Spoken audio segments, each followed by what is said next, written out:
Columbine, wild American Columbine. This is Iowa Prairie Girl, and today we're going to take a look at this elfin charm, beautiful, delicate little flower that grows mostly on the side of rocky cliffs, bluffs, usually along a river. So as the Iowa Prairie Girl, I definitely am not out in the prairie today. I am literally clinging to the side of this, hanging onto this tree, clinging to the side of a bluff here on the Shell Rock River, looking at beautiful columbine. It's a delicate little plant, grows in mid-spring into early summer, and as I mentioned, it loves rocky spots. We are along the Shell Rock River, which has some beautiful limestone bluffs, and columbine can grow in just little tiny cracks where there's just a handful of dirt. I've taken a few pictures, and I'll show them along the way, of columbine growing way up above my head that you can't get to. I have found some small little plants growing on the banks. Those are from the seeds that have dropped down from the plants that are growing up in the cliffs. So columbine, other names for columbine. Columbine means dove, and it's thought that the plant looks like a cluster of little doves. Also, another name for this is meeting house, and I think it has to do with, it kind of looks like a little meeting house in there. Bells, because they look like a cluster of bells. Rock bells. I like rock lily, because that's where you're going to find them. You're going to find this beautiful plant in the rocks. It is in the buttercup family, and along with anemones. It is really hard to stand on the side of a cliff. Alright, so we've got this columbine here.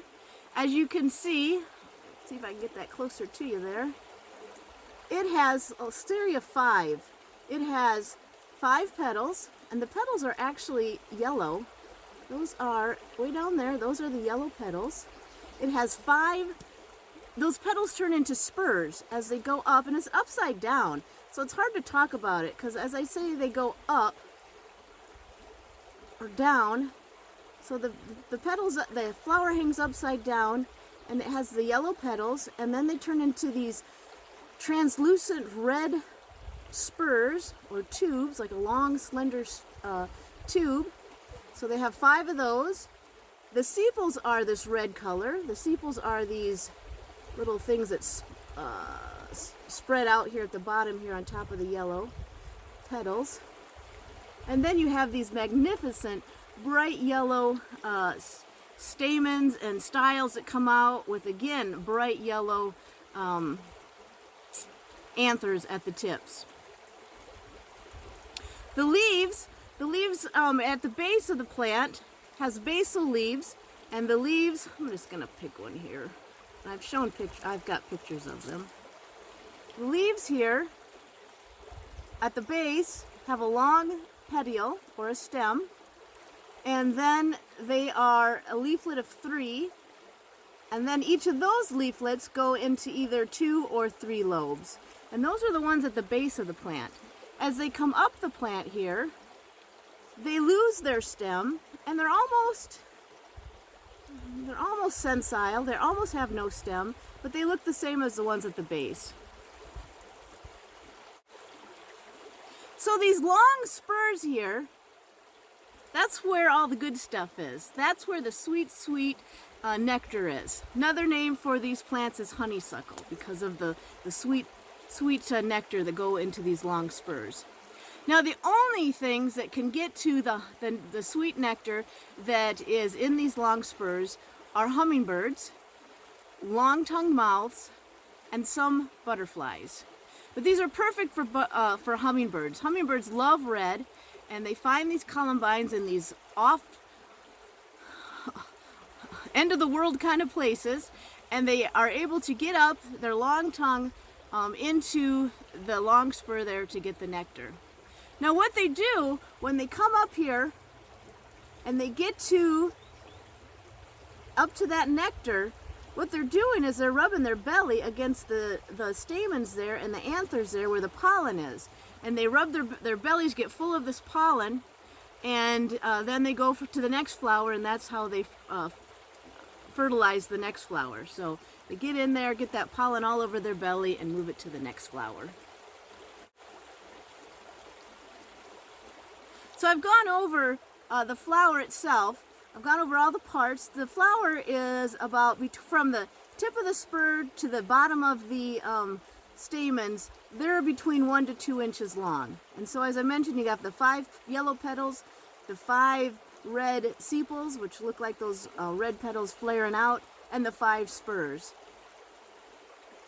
The leaves are about 2 to 3 inches wide.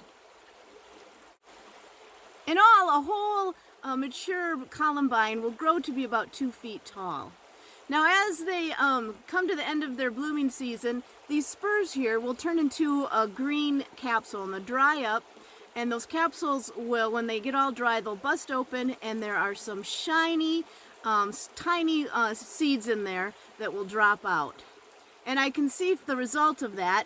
Many of these columbine are growing up high along the cliffs here, and down at the bank of the river I can find tiny little leaves of columbine from the seeds that have dropped last fall. Indian braves would take the seeds of columbine and crush them in their hand, and they would use that as a love potion when they went out on a date with an Indian maiden. They would also take the ripe seeds of the columbine and they would put them in their tobacco, or they'd put them in a potion, and that was to make a love perfume as well. It made their tobacco smell better.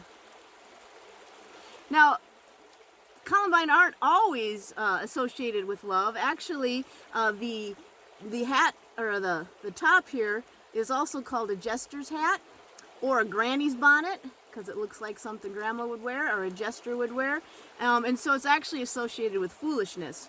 One of the symbols of a columbine is foolishness. Folklore that I really like is the Celtics had the belief that the columbine, I'm showing that to you right there, that this meeting house, or this columbine, was a portal from earth to the spiritual world. You could come and go from the spiritual world through the portals of the columbine.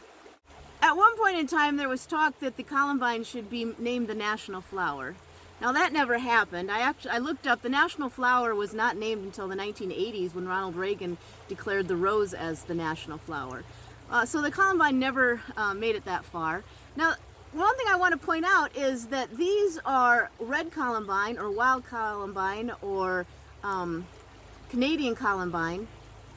These grow in the eastern part of the United States. Towards the Rockies in the west, there is a larger blue columbine, blue and white, and it's actually the Colorado state flower. But these ones are the eastern columbine. All right, well, that's what I know about the columbine.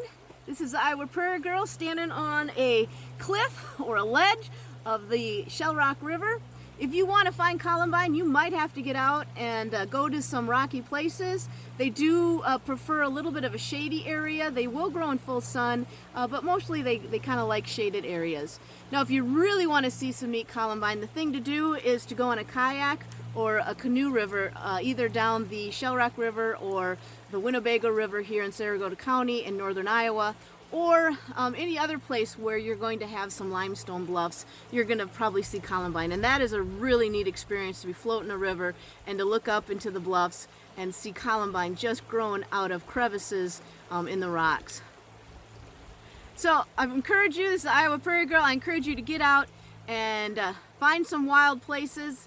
To find columbine, you might really have to get out there and find some really off the beaten path places, but if you do, I'm sure you're going to see something wonderful. Please subscribe to my YouTube channel, and I'll see you next time.